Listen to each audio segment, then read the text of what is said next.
I want to talk to you about going into season 2. I feel like with season 1, you had a lot to prove, right? Right. Taking a show that is such a family beloved sitcom and turning it into like a modern day drama with characters we know and love. Does it still feel like you have something to prove, or do you feel a little bit more relaxed? Can you breathe a little bit?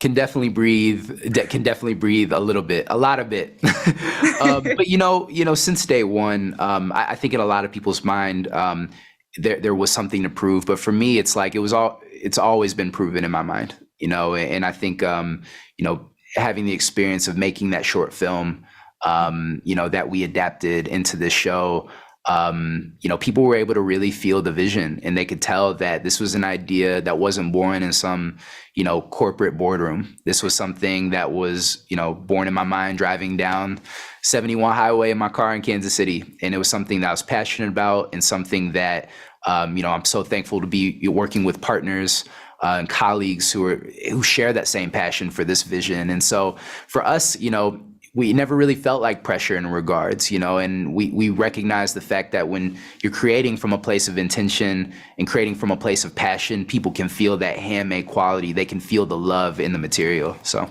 Absolutely. One of the things from season 1 that was a hard pill for me to swallow, but I ended up loving it, was the dynamic between Will and Carlton. Yeah. And them like not getting along off the bat, and that whole back and forth and jealousy. Where did that idea come from? And is that going to continue throughout season 2?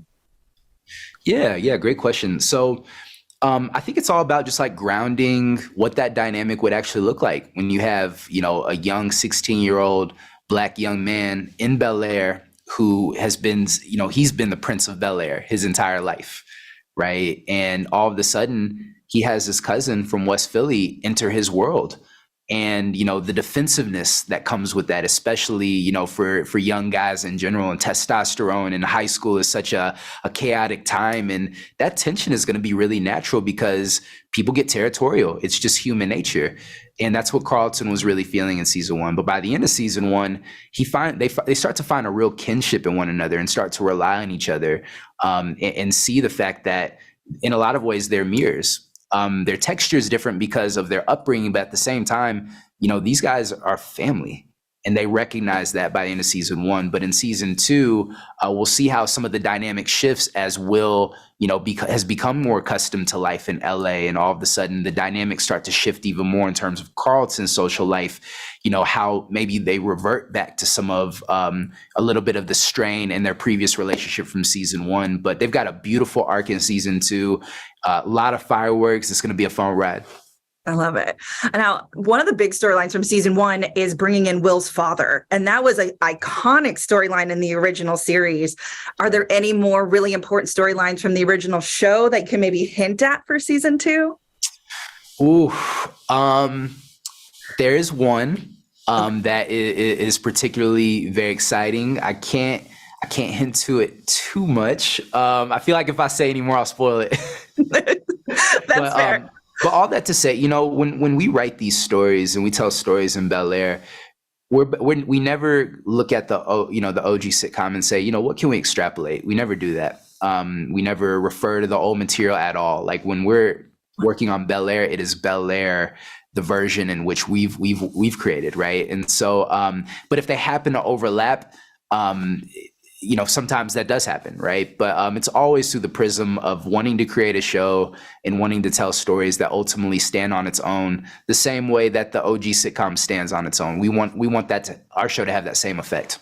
And I can't wait for everyone to see season 2. I've gotten to watch a couple of the episodes, and it's so good.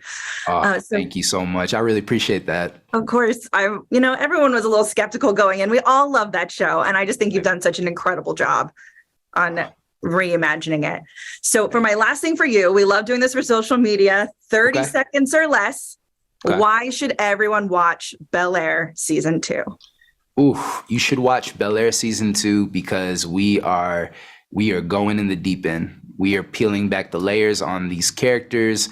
It's full of fireworks. It's explosive, but it's beautiful and it's joyful. It's unapologetically Black. It's incredible. Bel-Air is a show that's for everybody. And, anybody out there with family, anybody out there who's going through a relationship, there's something for you with Bel-Air. We're very, very proud of the show that we're making. It's made with love, and who doesn't like something that's made with love, right? This show is handmade, from us to you. And so tune in every Thursday, only on Peacock. We'd love to see you there. Come join our family. Perfect. Thank you, Morgan, so much, and have a great day. Thank you so much. Good to see you. Bye.